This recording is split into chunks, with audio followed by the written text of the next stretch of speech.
When I walked into the certification meeting, the CEO motioned towards a folding chair. "Sit over there, Grandpa." They laughed at me, on camera, in front of everyone.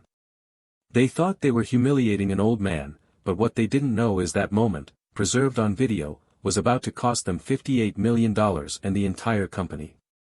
I'm David, 47, and I've been in defense aviation for 23 years, ever since I left the Air Force. I held off sharing this until all the dust had settled, making sure I wasn't stepping on any legal landmines. The drive from Baltimore to Pentagon City is usually an hour of routine, a time for quiet thought. But that morning, some hotshot in a BMW decided to turn I-95 into a bumper car arena. 40 minutes I spent, watching a tow truck untangle German engineering from a guardrail. All while my phone buzzed incessantly in my pocket. My girlfriend, Emily, had texted twice. First, she'd pick up groceries. Second, chicken or salmon for dinner. Normal, comforting stuff. Then came the text from my mother, "Carol, your brother says the big meeting is today.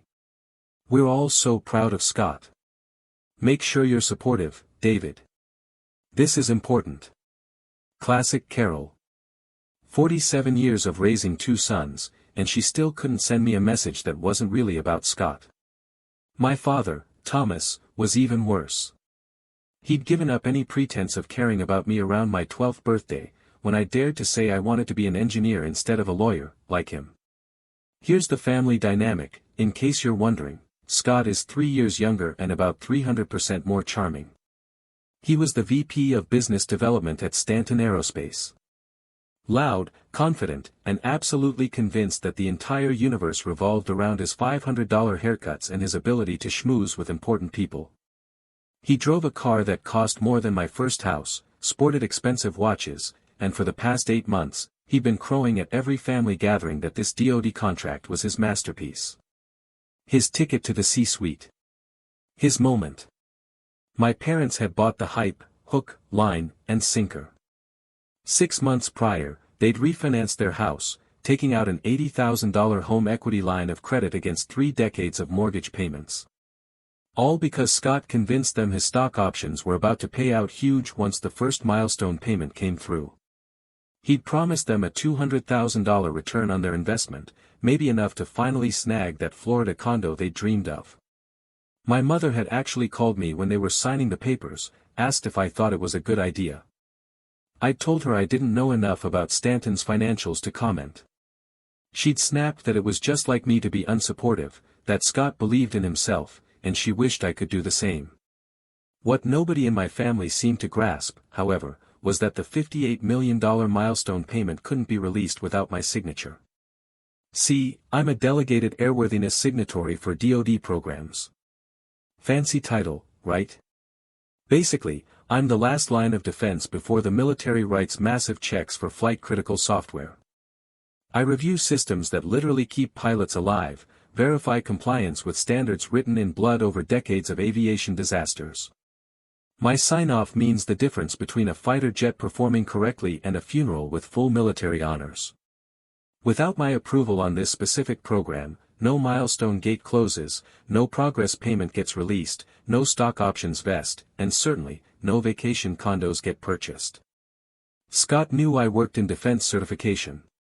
He just never bothered to ask what that actually meant. Why would he? I was just his boring older brother who drove a 10-year-old pickup truck. I finally got to the Pentagon City garage at 9:40, a mere 20 minutes before the meeting. I parked my old truck between a sleek Mercedes and a futuristic Tesla, grabbed my briefcase, and headed for the elevator. My briefcase was worn leather, 15 years old, brass clasps slightly tarnished. It looked like something a high school principal would carry to a PTA meeting. That was entirely intentional. People underestimate you when you don't look expensive. I'd built an entire career on that underestimation. Inside weren't just the certification documents, I had backup copies on a flash drive, and a box of Cuban cigars I'd planned to share after the sign-off. Figured we'd celebrate the milestone closing like actual professionals. The conference room was on the 14th floor, with floor-to-ceiling windows overlooking the Potomac. As I walked in, I instantly spotted Scott. He was 3 seats down from the CEO, Maxwell King, grinning like he'd already won the lottery. His suit probably cost $2,000. He didn't acknowledge me. Didn't even glance my way. Just kept schmoozing with the executives, acting like I was invisible. Maxwell King, the CEO, finally looked up from his tablet and gave me the full once-over. From my shoes to my hairline. His eyes lingered on my worn briefcase like it had personally offended him. Then they moved to my jacket, my tie, my haircut. All of it, clearly, falling short of whatever inflated standard he had in his head. Then he pointed to the corner. A folding chair. Metal frame, thin vinyl pad. The kind you find in a church basement budget meeting, making you question all your life choices. It was shoved about 8 feet from the main table, angled towards the wall like a complete afterthought. Like someone had set it up for a coat rack and then decided, a person could sit there instead. Consultant, King said, without even looking at me again. Sit over there. This discussion is above your clearance level. A few pathetic chuckles rippled around the table. Scott laughed the loudest, which was impressive considering he still hadn't actually looked at me. I set my briefcase down next to the folding chair. I didn't sit.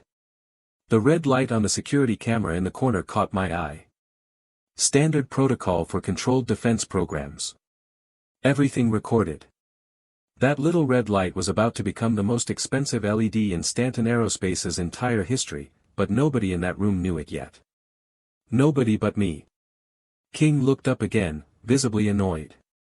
I said, sit down. The adults are talking. More laughter. A young guy, Justin, probably early 30s, started reaching for his phone, but George, the finance director, gave him a sharp look. Justin's hand snapped back to the table. I stayed standing. Folded my arms across my chest, kept my face completely neutral. Something you should know before we start. King looked at me, impatient. What's that? If you want me in that corner chair, I said, keeping my voice perfectly level, then by Thursday morning, $58 million in milestone payments won't be part of this program anymore. Dead silence. Scott's arrogant grin flickered, then died completely. Then Justin, the young executive, laughed out loud. Sure thing, Grandpa. Maybe threaten us with your AARP card next. More nervous laughter from a few others. King just shook his head, like I was a confused old man who'd wandered in looking for the restroom. Enough, he said. Sit down and let the professionals handle this. Now, here's the thing about defense aviation that most people don't understand. It's not like regular business where you can cut corners and apologize later, maybe send out a software patch and hope nobody noticed. The DoD doesn't just hand out $58 million checks because you asked nicely and showed up with a fancy PowerPoint. They release milestone payments against certification gates. And those gates don't open without a delegated airworthiness signatory confirming that the software won't turn a multi-million-dollar aircraft into a very expensive lawn dart. That signatory, for Stanton Aerospace's flight control system contract, was me. 8 months earlier, Stanton had won a DoD contract for next-generation flight control software. Military application, redundant processing channels that could handle multiple simultaneous failures, real-time fault detection with automatic failover, the kind of technology that keeps fighter pilots alive when everything goes sideways at Mach 2 and 30,000 feet. Total contract value was around $170 million across 3 phases. The first milestone payment, $58 million, was contingent on passing the initial airworthiness certification review, which required my signature. I'd been assigned to the program the day the contract was finalized. The DoD likes continuity on critical programs, one airworthiness signatory from start to finish, tracking every decision, every document, every line of code that might matter when lives are on the line. Scott had been so focused on the business development side, the handshakes, the golf outings, the expensive dinners, that he'd never bothered to check who was assigned to the technical certification. King pulled up his presentation on the wall screen. Timelines, technical specifications, confident projections about delivery dates that I already knew they couldn't possibly hit. He talked like he was briefing 4-star generals, except he'd clearly never actually briefed a general in his life. George, the finance director, spoke up. He was in his early 60s, gray hair, calm demeanor. One of the few people in the room who looked like he'd actually been around the block a few times. These deployment schedules are aggressive, he said carefully. They're necessary, not aggressive, King shot back. That's why we're here. Final certification sign-off. Get the government sign-off. Release the milestone payment. Start phase 2. I shifted my briefcase from one hand to the other. The motion caught a few glances. You can leave that outside, King said without looking at me. We don't need consultants weighing in on technical matters. I'll keep it here, I replied, my voice steady. The case contains the certification authorization documents. Long pause. Several people looked up from their tablets. Scott finally turned to look at me, truly look at me, for the first time since I'd walked in. He looked utterly confused. We're here to finalize the certification, King said, his voice harder now. Certifications require proper authorization. King folded his hands on the table like a professor about to explain something to a particularly slow student. And who exactly do you represent? The Department of Defense. Scott's face went blank. David, what do you mean? His voice cracked when he said my name. I met his eyes and held them. That's my job. You're the airworthiness signatory? King asked, his composure starting to fray. I'm the delegated airworthiness signatory assigned to this program. Without my signature on the airworthiness determination, no milestone gate closes. No payment gets released. That's not what we were told. King exclaimed. Nobody asked the right person.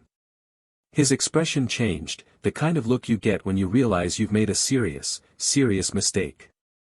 Scott's voice went up an octave. This is a conflict of interest. He's my brother. He can't be objective. I turned to look at him directly. I disclosed our relationship to the DoD contracting office the day I was assigned, 8 months ago. They reviewed the program structure, confirmed you have zero involvement in the technical certification package, documented the firewall between business development and airworthiness review, and cleared me to proceed. The disclosure memo is in my briefcase. 3 copies signed, dated, and filed. Want to see it? He didn't have an answer for that. George spoke up. He's listed as primary airworthiness signatory on all our DoD filings. Has been from the beginning. King's voice got colder. This meeting was supposed to be about final coordination. Final coordination requires someone who can approve the certification, or deny it.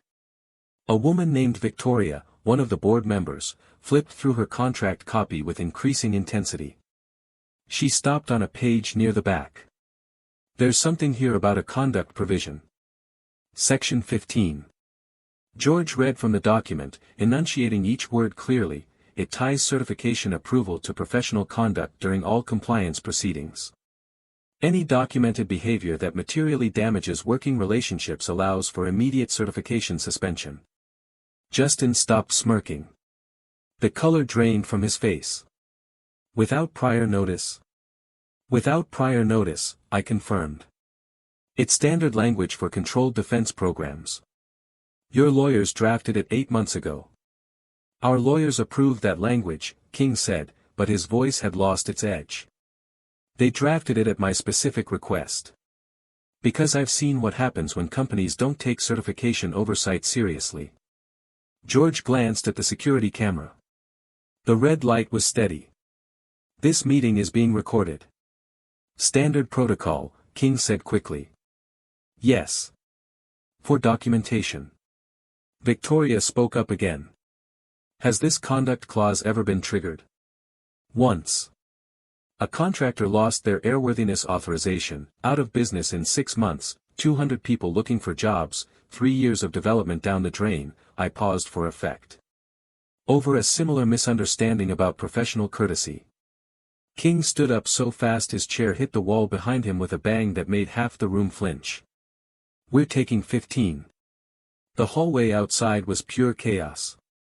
Everyone talking in whispers, nobody wanting to be the first to say what they were all thinking. Board members clustered in small groups. I could see them replaying the meeting in their heads, trying to figure out where everything had gone so wrong.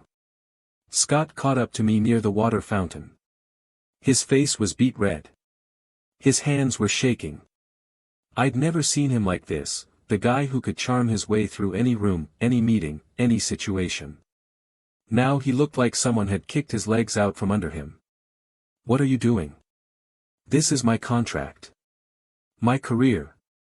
Your CEO just pointed me to a folding chair and called me grandpa, on camera, in front of 12 witnesses. So what? That's just how Maxwell is. You're going to tank a $58 million payment because your feelings got hurt. I'm going to uphold airworthiness standards. That's my job. Has been for 23 years. Your job is to rubber stamp paperwork. That's all you've ever been, David. A bureaucrat with a briefcase. Nobody in this industry takes you seriously." I looked at him, a small, wry smile touching my lips. "That's interesting, because right now, I'm the only person in this building whose signature matters." I walked away from him, finding a quiet corner near the stairwell. I pulled out my secure phone and called Mike. Mike had been my partner for 11 years, a former Air Force guy like me. We'd served together at Edwards, testing systems that were supposed to work, and sometimes didn't. He was 5 feet 6 inches, built like a fireplug, and the best documentation specialist I'd ever met. The kind of guy who could find a discrepancy in a 1,000-page technical manual while eating a sandwich. "Go ahead," he answered. "Initiate the certification hold. Program 74-9er Alpha." A brief pause. I could hear him typing. "Full hold. Full hold. 48 hours. Professional conduct violation. Security footage available. Multiple witnesses. Copy that." Mike's voice had a hint of amusement. "How bad was it?" "Folding chair. Called me grandpa. Told me the discussion was above my clearance level." Mike whistled. "The old folding chair gambit. Classic power move. Saw it backfire beautifully about 5 years ago on another program. You know what this reminds me of?" "Don't say it." "That scene in Goodfellas where Tommy thinks he's getting made and instead he gets." "Yeah, I know the scene. Just file the paperwork. DoD notification goes out 0800 tomorrow. I'll have the documentation package ready by noon. Video clips, witness list, timeline, the whole thing." "And David?" "Yeah. Tell me you got it on camera." "Security system was recording the whole time." "Beautiful. Absolutely beautiful. This is going to be one for the training manual." He paused. "You okay?" "I'm fine. Just another day in defense aviation." "Sure. Another day where you watch your brother's company implode because his boss couldn't resist being a jerk. Totally normal Tuesday." I hung up and walked back toward the conference room. King was waiting near the door. He looked smaller somehow. "Look," he said, his voice hesitant, "maybe we got off on the wrong foot. Maybe you could have clarified your role from the start." I tried. "You told me to sit in the corner." He didn't have a response for that. I walked past him. Back inside, the room was trying to reset. Papers shuffled. Coffee poured. People avoided making eye contact with me. King clicked to his next slide, but the confidence in his voice was utterly gone. As we were discussing, he mumbled, "The deployment timeline requires immediate certification sign-off." I cleared my throat. All eyes turned to me. "There's been a development." King's face went pale. "What development?" "The DoD will receive formal notification tomorrow morning that this certification is under administrative review." "What kind of review?" "Conduct assessment." Standard procedure when professional standards are questioned during certification proceedings. Scott stood up fast. This is personal. You're doing this because you've always been jealous of me.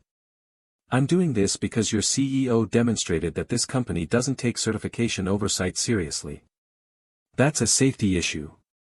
When the guy responsible for signing off on flight-critical software gets pointed to a folding chair and mocked in front of the entire leadership team, that tells me everything I need to know about how this company approaches quality control. King slammed his hand on the table. This is blackmail. This is consequences. Victoria spoke up, her voice tight. What would it take to stop the review? I looked around the table slowly, made eye contact with each person. Nothing. It's already in motion. Review notification goes out 0800 tomorrow. Initial documentation package to DoD procurement by Thursday noon. Final determination follows leadership review. I picked up my briefcase. I'm done here. And I walked out. Later that evening, my mother, Carol, called. Her voice was shrill with indignation. I don't remember you sacrificing anything for me, David. Don't be dramatic. Mom, I paid for my own college. I paid for my own flight training. I bought my own house.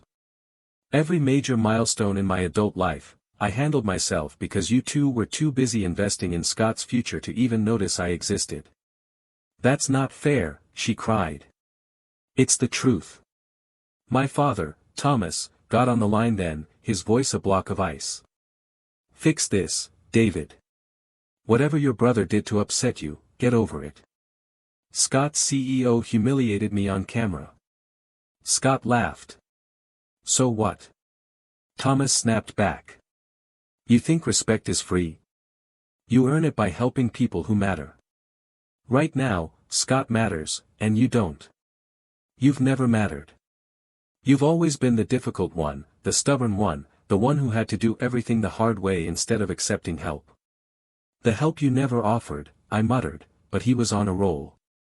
Fix this, David, or you're not part of this family anymore. I hung up, just sat in my truck in the parking lot for a minute, completely numb. Then I drove home. Emily was supposed to get there around 7 o'clock. She texted she was running late. Traffic. I made myself a sandwich and waited. She walked in around 7:30, set down the grocery bags, and then she looked at me. Something was different. The sweet girlfriend act, it was slipping. I just talked to your mother, she said, a little too calmly. I know. She sat down across from me at the kitchen table. David, I need you to understand what you're doing here. This affects us. Our future. What future? The house we've been looking at. The life we talked about building. Scott told me if the certification goes through, his stock options would be worth close to $300,000. Your parents would be fine.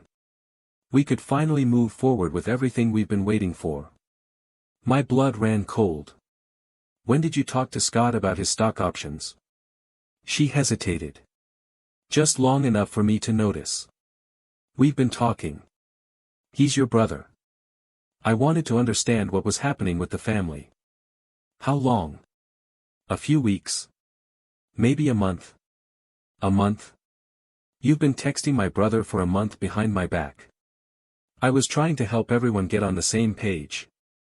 You never tell me anything about your work, she accused. Because my work is classified. If I'd known you had this kind of power, I could have helped you see how important it was to just sign off and support your family. You could have helped me compromise my professional integrity. I could have helped you be a team player for once. I looked at her for a long, heavy moment. 2 years together. Dinners, vacations, conversations about the future. And the whole time she'd been building relationships with my family that I didn't even know about, positioning herself for whatever outcome benefited her most. Your mother thinks you're having a breakdown, she said, her voice turning sharp. That you're jealous of Scott because he's more successful than you. Did she tell you to say that? We all think it. I just didn't want to believe it until, Emily, get out. Excuse me. Get out. Pack whatever you need tonight. I'll box up the rest of your stuff and leave it on the porch.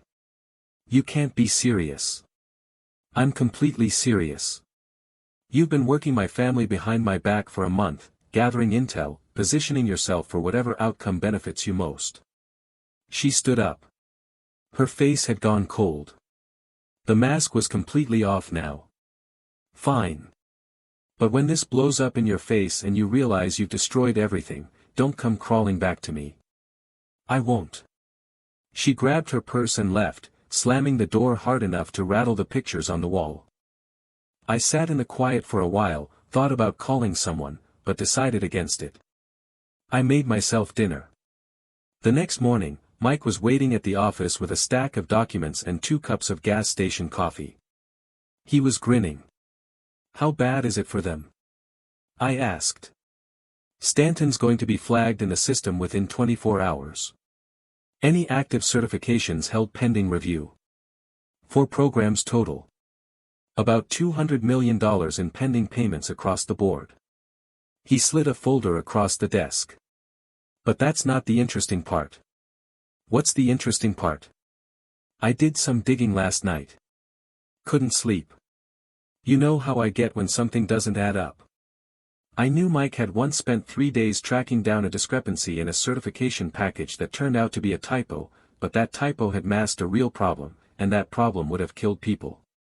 He trusted his instincts. Your brother's been busy, he continued. Turns out Scott knew you were assigned as the airworthiness signatory. He found out 3 months ago. I stared at him. What? Internal email from Stanton's contracts office. They flagged the potential conflict of interest, just like they're supposed to, and sent it up the chain for review. Your brother was copied on the distribution. He replied acknowledging receipt, timestamp, digital signature, the whole thing. He knew, David. He knew for 3 months and he didn't say a word. Not to you. Not to Maxwell. Not to anyone. Why would he keep that quiet? Mike shrugged. Maybe he figured he could manage you. Big brother who always bails him out when things get tough. Maybe he thought you just sign off because family loyalty trumps professional integrity. Or maybe he was setting me up to take the blame if anything went wrong. That, too. Oh, I had no idea my brother was the airworthiness signatory. What a coincidence. He must have approved it because we're family, not because the technical work was sound. Either way, he wins, and you're the bad guy. I leaned back in my chair. He knew this whole time. He knew and he let Maxwell humiliate me anyway. Gets better. Mike pulled out another document. Your girlfriend, Emily. Maiden name is Hartley. She went to Penn State, same years as your brother. Same business school. Same professional fraternity. They knew each other before. Mike slid a printout across the desk. A photo from 2018. Business fraternity formal. Emily and Scott standing close together, her hand on his arm. Both smiling at the camera. My stomach dropped. Now, I'm not saying anything definitive, Mike said carefully. Could be coincidence. People meet through mutual connections all the time.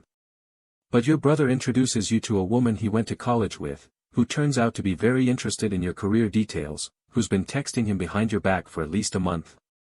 That's a pattern worth noticing. I sat with that for a minute. 2 years with Emily. And now this photo, this connection I never knew about. Maybe it was innocent. Maybe Scott really did just think we'd hit it off. Maybe she reconnected with him recently because of family stuff. Or maybe I'd been played. Not necessarily some elaborate scheme from day one, but at minimum, they'd been coordinating behind my back. At minimum, she'd chosen his side over mine. At minimum, there was a relationship there that she'd hidden for 2 years. Either way, it didn't matter anymore. She was gone. The truth could stay murky. Mike watched me process it. You okay? I'll be fine. What else you got? My secure phone buzzed. A text from George at Stanton, "Can we talk?" Off the record. I showed Mike. "Interesting," he said. "The finance guy wants to chat. Think he's trying to save his own skin.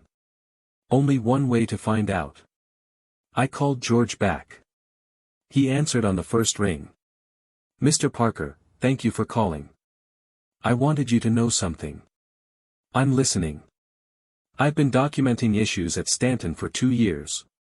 Quality control shortcuts. Schedule pressure overriding safety protocols. Maxwell dismissing concerns from the engineering team. Red flags that got buried because raising them meant getting labeled as not a team player. I have records. Emails, meeting notes, internal memos that got deleted from the company servers, but not from my personal backups. Why are you telling me this?" "Because I've been waiting for someone to actually do something about it. I raised concerns through proper channels 3 times, got shut down every time. Maxwell called me a pessimist. Said I didn't understand the business realities.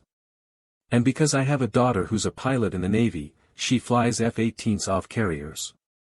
I don't want her, or anyone like her, flying anything that got certified by a company that treats oversight personnel like furniture. That's a good reason. I spent 20 years at Boeing before this. I know what good safety culture looks like. Stanton isn't it. Never was. I should have left a year ago, but I kept hoping things would change. Now I'm just hoping the damage can be contained. Send me what you have." "I will. Everything I've got. And Mr. Parker, thank you for not backing down. For not just signing off because it was easier. There aren't enough people like you in this industry." He hung up. Mike was grinning again. "Looks like we've got an inside man." "Looks like it. This just got a lot more interesting." Wednesday evening, my phone rang. Colonel Victoria Hayes from Pentagon Procurement Review. "Mr. Parker, I'm calling about the Stanton Aerospace Review. Finished the preliminary assessment this afternoon. What did you find?" "Documentation is comprehensive. Security footage is crystal clear. We pulled the recording from 3 different angles. The moment where he points at the folding chair is going to be used in training materials for years. Multiple witnesses, including 4 board members who've already submitted statements distancing themselves from Maxwell's behavior. And we received some additional materials from an internal source that paint a very concerning picture of the company's overall approach to safety compliance. George's documents had made it through. Good recommendation. Immediate suspension from all active certifications. Enhanced oversight requirements for any future programs. Minimum 18 months before reinstatement can even be considered. Frankly, given what we found in those internal documents, I'd recommend they never get reinstated, but that's above my pay grade. When does it go final? Report to Pentagon leadership tomorrow morning at 0700. Official notification to Stanton by end of business Thursday. They'll have until Friday to respond, but there's nothing they can say that's going to change the outcome. Thank you, Colonel. One more thing, Mr. Parker. The materials from the internal source documented a pattern of behavior going back 2 years, shortcuts on testing protocols, schedule pressure overriding safety concerns, engineers being told to sign off on incomplete verification. This was a company culture problem from top to bottom. I figured as much. The professional standards initiative we've been developing. Your case is going to be the pilot program. The way you handled this, that's exactly what we want to see replicated across the industry. We'd like you involved in building it out. I'd be interested in discussing that. Good. We'll talk after the dust settles, which should be about the time Stanton's valuation turns into a yard sale. She hung up. Thursday morning, Maxwell called. His voice sounded like someone had let all the air out of him. It's over, isn't it? You'll have official notification this afternoon. 18-month suspension. Our lawyers say that's a death sentence for a company our size. We can't survive 18 months without DoD work. Probably not. You destroyed us. No, you did. Over a folding chair. Over respect. The board fired me an hour ago. I heard. For what it's worth, I get it now. What I did wrong. Do you? Respect isn't something you give people after they prove they deserve it. It's baseline. It's how you treat everyone who walks through the door. That's a start. Too late, but it's a start. He hung up. Thursday evening, Scott showed up at my apartment. Mike had bet me $20 he'd come before the weekend. I owed him dinner now. Scott looked awful. You happy now? He demanded. Not particularly. You destroyed everything. My career. Mom and Dad's retirement. Jessica's talking about lawyers. Jessica is his wife, by the way. That's rough. That's rough. That's all you have to say. What do you want me to say, Scott? You knew I was assigned to your certification. You knew for 3 months. You could have pulled me aside. Could have told Maxwell to show some basic professionalism. Instead, you let him mock me on camera, and you laughed. I didn't think, no, you didn't. You never do. You just assume everything will work out because it always has. This was supposed to be my moment. And you could have shared it. We could have been on the same team, brothers working together on a major defense contract. But you couldn't do that, could you? You needed me to be invisible while you took all the credit. He was quiet for a moment. The Emily thing. He began hesitantly. We stayed in touch after I introduced you two. She'd ask about family stuff. Update me on how you were doing. You were keeping tabs on me through my girlfriend. It wasn't like that. Not at first. But when the certification assignment came up, she started asking more questions about your work, about how you'd handle pressure. I should have told you. But you didn't. No. I figured if things got complicated, she could help smooth things over, talk you into being reasonable. Yeah, you mean do what you wanted. I'm sorry. Sorry that it didn't work. He didn't answer. Go home, Scott. Fix your marriage if you can. Find a new job. But don't come back here expecting me to feel bad for you. You made your choices. Now you get to live with them. He left without another word. I closed the door and made dinner. 6 months later, Stanton Aerospace filed for bankruptcy. 218 people out of work. The flight control system that was supposed to be the future of military aviation would never see production. 3 years of development, $170 million in contract value, all gone.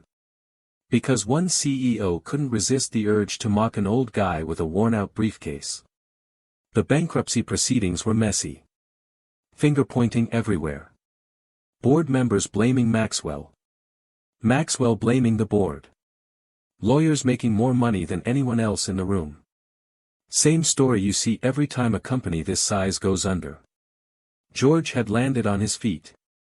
His documentation had helped the DoD investigators understand exactly how bad things were at Stanton. The problems went deeper than anyone had realized. Shortcuts on testing protocols. Engineers being pressured to sign off on incomplete work. Safety concerns getting buried under schedule pressure. The folding chair thing was just the tip of it. George was consulting now, helping other companies build the kind of compliance culture that Stanton never had. We grabbed lunch every few weeks. Good guy. His daughter was stationed in San Diego, flying F-18s off carriers. Every time we talked, he mentioned how grateful he was that she wasn't flying anything Stanton had built. Scott had been let go 3 months after the suspension hit. Officially, it was a restructuring. Unofficially, the new leadership wanted nothing to do with anyone connected to the Maxwell King era. Couldn't blame them. Last I heard through the family grapevine, he was working at a car dealership in Virginia, not selling cars, but doing paperwork in the back office, processing title transfers and loan applications, filing documents for minimum wage plus whatever commission the actual salespeople didn't want. Apparently, Jessica had gone through with the divorce. She'd kept the house, the car, and most of their savings. Scott was living in an apartment now, a one-bedroom in a complex that advertised move-in specials to attract tenants.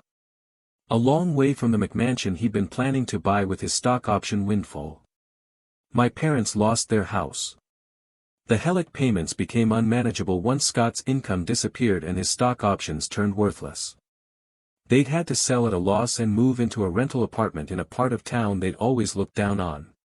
My mother had sent me 2 emails blaming me for everything.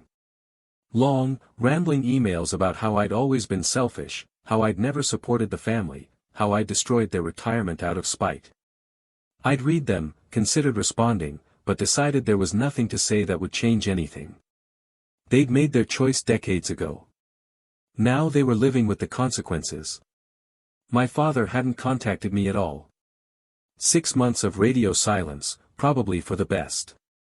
Anything he said would just be a variation on the same theme. I'd failed to be a team player, failed to put family first, failed to do what I was told. Emily had moved on within a month. New boyfriend, some finance guy with a corner office and a LinkedIn profile full of buzzwords. Exactly what she'd been shopping for all along. I hoped they'd be very happy together, in the way you hope your ex's new car breaks down on the highway. Mike knocked on my office door and walked in with his usual gas station coffee. He'd been promoted to senior documentation lead for the new professional standards initiative. Bigger office, same terrible coffee. Seen the news? He dropped a printout on my desk.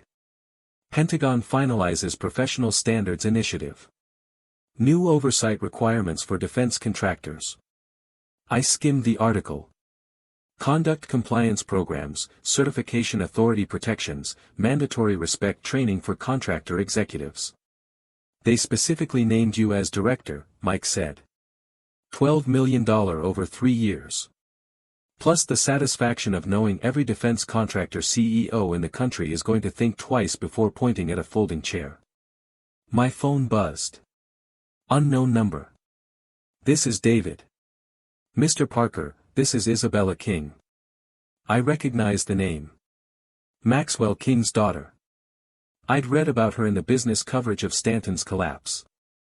Stanford MBA, she'd worked at the company for 2 years before everything fell apart. What can I do for you? I wanted to thank you for holding my father accountable. Thank me? He treated everyone that way. Employees, vendors, family, even me. The bankruptcy forced him to actually look at himself for the first time in 30 years. He's getting help now. Actually listening when people talk. That's good. I'm starting my own company, Defense Consulting. Helping contractors build better workplace cultures before they end up like my father's company. Prevention instead of punishment. Sounds like important work. I want you as an advisor. Because you held a line that needed to be held. Because this industry needs more people willing to enforce standards instead of looking the other way. Send me the business plan. I'll take a look. But Isabella? Yes. If you ever point anyone at a folding chair, I'll shut you down just as fast. She laughed. I'd expect nothing less. After she hung up, Mike was still standing there, grinning like an idiot. What? You're going soft in your old age. I'm being practical. Better to help build good companies than spend all my time tearing down bad ones. So, you're taking the Pentagon job? I picked up my phone, started typing a response to Colonel Hayes. What are you telling her? That I'm interested, with conditions. Full authority on conduct violations. Real-time documentation requirements. Mandatory training for all contractor executives who interact with certification personnel. Think they'll agree? If they want it to work, they don't have a choice. Within 30 seconds, my phone buzzed. All conditions approved. Start date negotiable. Looking forward to working with you. That evening, I found the Cuban cigars I'd packed in my briefcase 8 months earlier. Still in the box, never opened. I'd meant to share them after the certification sign-off. I put the cigars back in my briefcase. The next morning, I drove back to Pentagon City. Same building, different conference room, different energy entirely. When I walked in, 12 defense contractor executives stood up from their chairs and waited for me to sit before taking their own seats. Mike was there, too, sitting in the corner with his coffee, tablet ready to document everything. He caught my eye and gave me a nod. I set my briefcase on the table and looked around the room. Some of them looked nervous, some curious. All of them knew why they were here. I opened my briefcase and pulled out the first agenda item. Mike, still in the corner, muttered just loud enough for me to hear, "This is like the end of the Shawshank Redemption, except instead of a beach in Mexico, you got a government pension and a really nice view of the Potomac." I almost smiled. Some lessons are worth the wait. Respect isn't something you give people after they prove they deserve it. It's baseline. When you're certifying software that keeps pilots alive, everyone at the table matters. And when you forget that, when you decide some people are worth less than others based on how expensive their watch is, it doesn't matter how smart you are. You'll end up explaining to an empty boardroom why your company doesn't exist anymore. So, what do you think? Was I too harsh, or did they get exactly what they deserved? And honestly, if you were in my shoes, how would you have handled that moment when the CEO pointed to the folding chair? Let me know in the comments below. I'm genuinely curious to hear your take.